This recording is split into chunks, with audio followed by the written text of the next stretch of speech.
When writing music, think about embracing more than one genre in order to expand your audience. I started in gospel music, but I embraced other genres like soul, hip-hop, and R&B. Sometimes people blend genres, so a common thing is for hip-hop and soul to blend. So that's a lot of what my career's been based on, and especially some of my earliest work, where I was working with hip-hop producers who a lot of times sampled soul music. So they incorporated soul through their use of sampling, and then they used hip-hop drums and some traditions of hip-hop production mixed with these soul samples, and then me singing soulfully on top of it. That was genre blending. I work with country artists, I work with pop writers, I work with hip-hop producers. If you're working with different people and bringing different energies and influences into the room, then it makes genre blending even easier. You may feel like you can't individually do all the genre blending, but if you're bringing someone else in the room, that's part of what their role can be. They can complement what you do.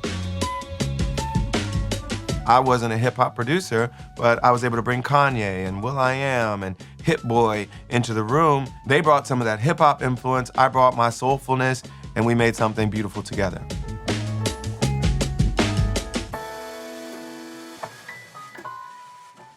One of the defining things about soul music in the last 20 years is that we work with a lot of people that work in hip-hop as well.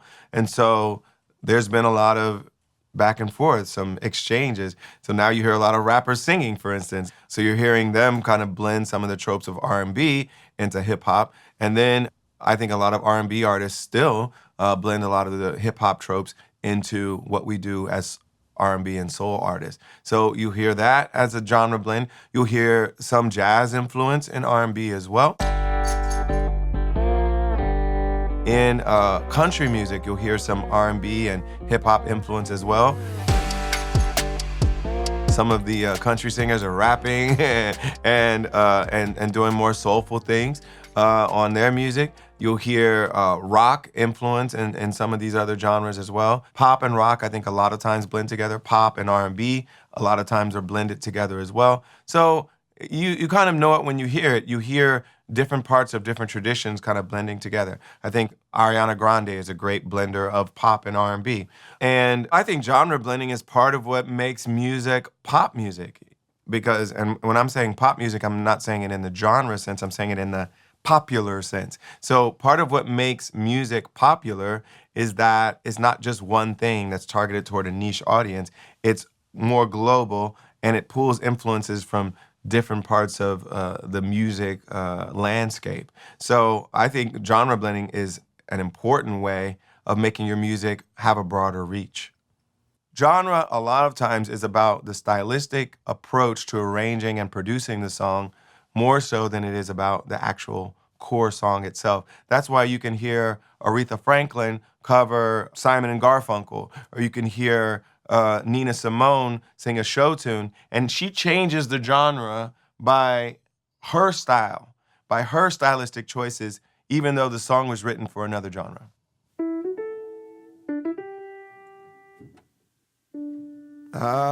Amazing Grace. The song Amazing Grace, for example. A traditional gospel song usually performed in traditional gospel style.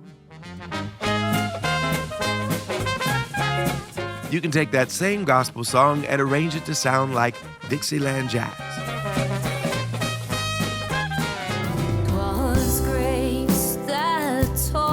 You can do a gospel song as a country song if you arrange it like a country song. Or change up the instrumentation into something more unexpected and take the song into new directions. All you have to do is arrange it differently and sing it differently, and it becomes an R&B song or a country song, depending on who's doing it. There are some songwriting tropes that are part of a genre, and so I won't say that songwriting isn't genre specific, because there are some tropes that are very genre specific, and there's some traditions that are very genre specific. For instance, With country music, there's often a story being told with a twist at the end. The storytelling is paramount and it's more personal.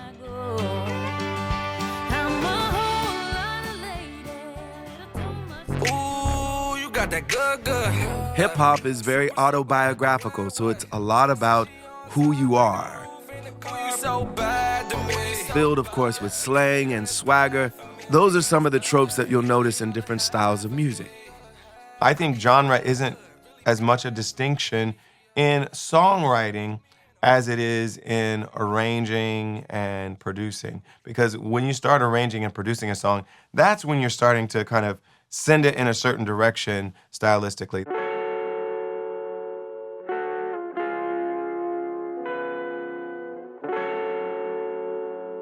I think it's really cool if you're able to not just listen to kind of your core genre. So my core genre is soul music, informed by gospel, R&B, whatever you want to call it. That is my core music. So that's the music that I grew up listening to. That was the music I was making from the very beginning. And it informs everything I do. Even when I collaborate with other artists, when I work with pop artists, Latin artists, whatever it is, I'm always coming from a perspective as a soul singer. And so every one of you is going to come from a different perspective based on the music that you love the most, the music that's at your core, the music that represents the artist who you love the most. Everybody's going to have a different core genre that is theirs, that they feel like that's their home genre. However, I think all of us should be listening to other genres.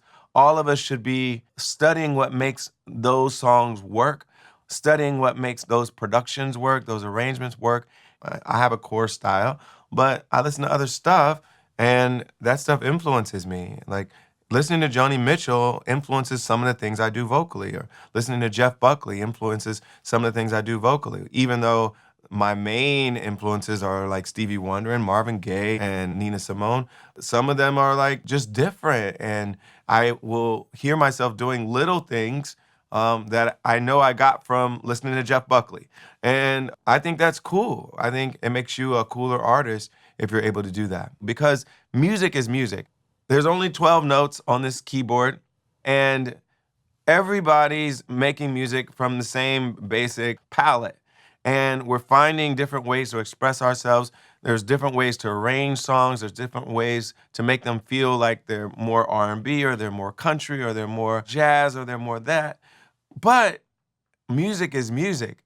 And so many songs work in different genres. So many ideas and so many sounds just feel good despite whatever genre they are. And so I think any great musician is going to have something that's at their core, but also an understanding and an appreciation, and have spent some time listening to other genres.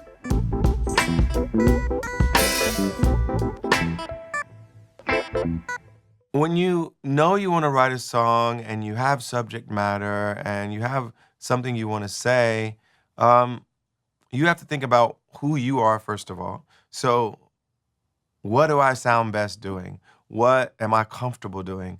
What is the music that feels like home to me, that I speak in that voice, I sing in that voice, I write in that voice? So I think you'll know that based on who you listen to. If you listen to a lot of Joni Mitchell, for instance, like, you may be more like a folky type singer, songwriter that does that kind of song.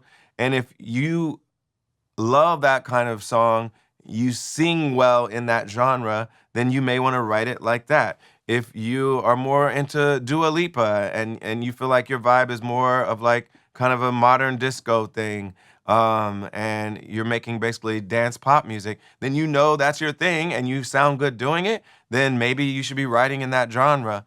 I think once you understand who you are, which is this confluence of all the things you've listened to, the way you were raised, the music your parents played, who you are is all of those things.